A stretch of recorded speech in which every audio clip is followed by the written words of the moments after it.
Hello students, आज हम लोग सीखने जा रहे हैं basis of a vector space. तो पहले इसकी डेफिनेशन पढ़ते हैं। बेसिस ऑफ वेक्टर स्पेस की डेफिनेशन क्या कहती है? Let V over F be a vector space, a subset S which contains vectors v1 v2 so on up to vn of v is set to be a basis of v। तो basis कब कहलाएगा? जब उसके वो दो condition satisfy करें। First condition कौन सी क्या है? जो सेट ऑफ वेक्टर्स है वो क्या होना चाहिए? Linearly independent. और सेकंड कंडीशन क्या है? वो पूरे पूरे वेक्टर स्पेस को क्या करना चाहिए? स्पैन करना चाहिए। तो अगर ये दो प्रॉपर्टीज या कंडीशन हमारी क्या हो जाएंगी? सेटिस्फाई हो जाएगी, तो उस सेट को हम लोग क्या बोलेंगे? Basis of that vector space. ठीक है। नेक्स्ट इसके ऊपर हमारे पास एक एग्जांपल है। एग्जांपल क्या कह रहा है? जो सेट है हमारे पास है वेक्टर्स का 0 1 एंड 1 0, वो क्या बनाता है? Basis for R square over R. ये आप लोग चेक कर सकते हो। दो प्रॉपर्टी चेक करनी है। पहली कौन सी?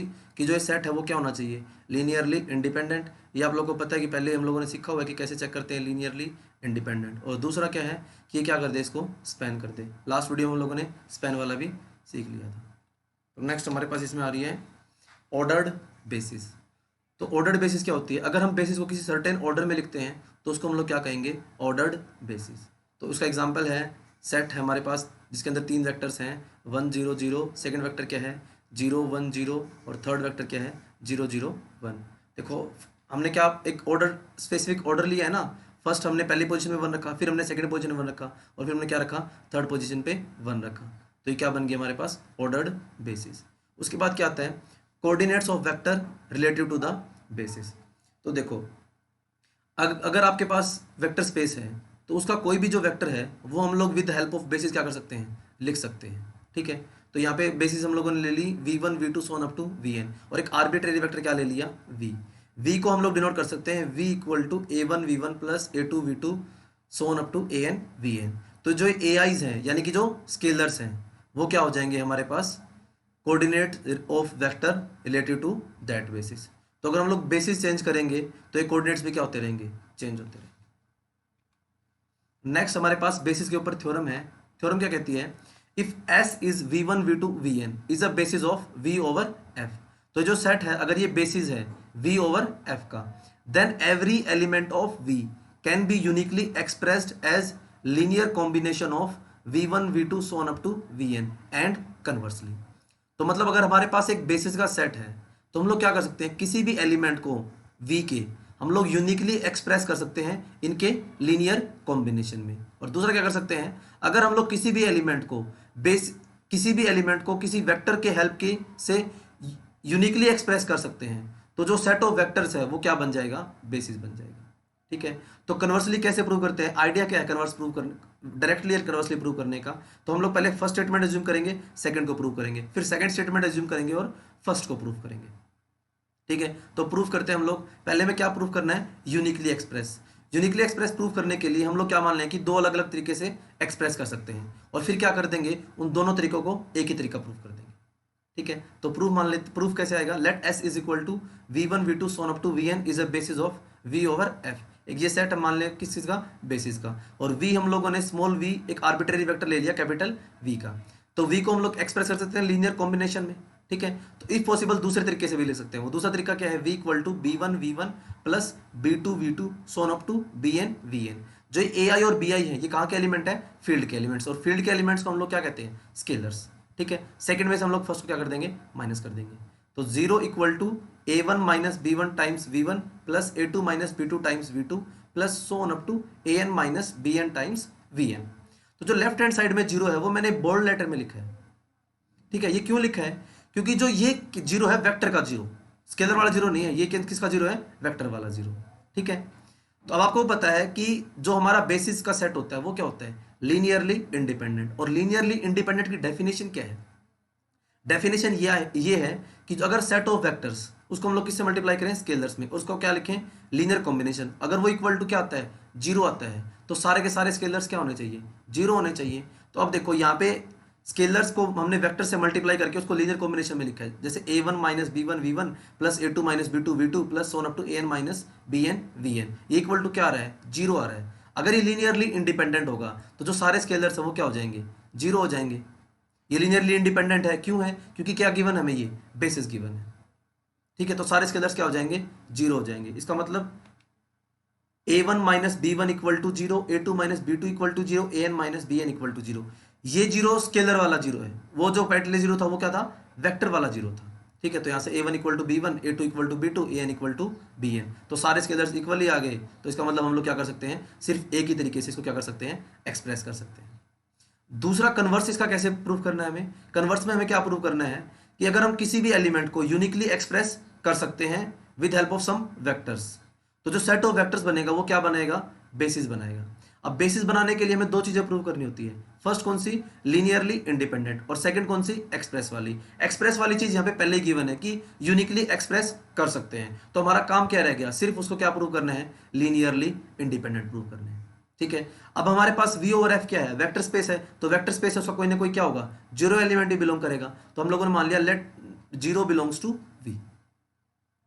ठीक है, तो जीरो को हम लोग कैसे लिख सकते हैं, a1 v1 plus a2 v2 so on up to an vn। क्यों लिख सकते हैं, क्योंकि हर एक एलिमेंट को हम लोग क्या कर सकते हैं, एक्सप्रेस कर सकते हैं। और जीरो को हम ऐसे भी लिख सकते हैं, zero times v1 plus zero times v2 plus so on up to zero times vn, दोनों तरीके से लिख सकते हैं। लेकिन ऊपर लिखा हुआ है कि हर एक एलिमेंट को सिर्फ यूनिकली एक्सप्रेस कर सकते हैं। इसका मतलब ये दोनों लेफ्ट हैंड साइड वाला सेम है, दोनों राइट हैंड साइड वाला भी क्या होना चाहिए, सेम होना चाहिए। तो a1 क्या आ गया जीरो, a2 क्या आ गया जीरो, an इक्वल टू क्या आ गया जीरो। अगर ये सारे स्केलर्स जीरो आ जाते हैं तो हमारे पास जो सेट ऑफ वेक्टर्स है वो क्या होता है, लीनियरली इंडिपेंडेंट। एक तो लीनियरली इंडिपेंडेंट आ गया और एक दूसरा क्या कर रहे हैं, ये वेक्टर्स क्या कर रहे हैं, स्पैन कर रहे हैं। तो इसका मतलब ये जो सेट है ये क्या बन गया हमारे पास, बेसिस बन गया।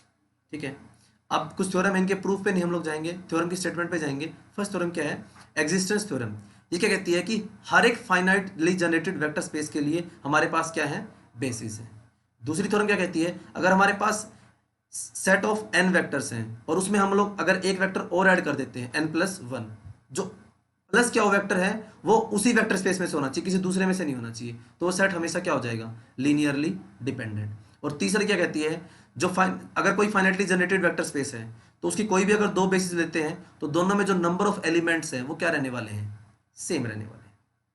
ठीक है, ये एक मैंने बनाया है, avoid negativity, be like F X equal to mod of X, क्योंकि मोड ऑफ एक्स फंक्शन क्या करता है, हर एक नेगेटिव चीज को क्या कर देता है, वो पॉजिटिव करता है। तो हमेशा लाइफ में हमें पॉजिटिव एटीट्यूड रखना चाहिए, बस कोरोना पॉजिटिव ना हो तो बेटर है।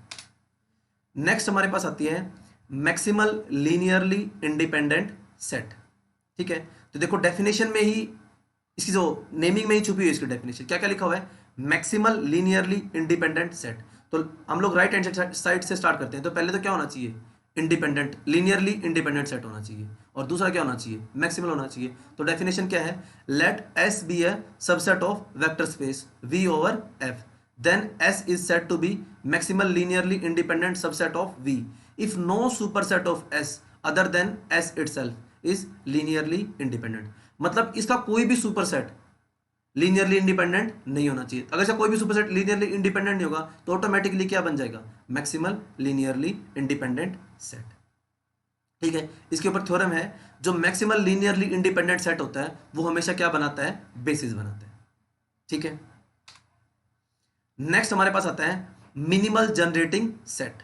ठीक है, तो डेफिनेशन ही बता रही है मिनिमल जनरेटिंग सेट क्या होना चाहिए, तो जनरेटिंग सेट होना चाहिए, दूसरा क्या होना चाहिए, मिनिमल होना चाहिए। तो देखो डेफिनेशन क्या कहती है, a subset S of vector space V over F is said to be minimal generating set if first S is a generating set of V। S क्या होना चाहिए, जनरेटिंग सेट होना चाहिए, और दूसरा क्या होना चाहिए कि उसका कोई भी प्रॉपर सबसेट उसको जनरेट ना कर सके।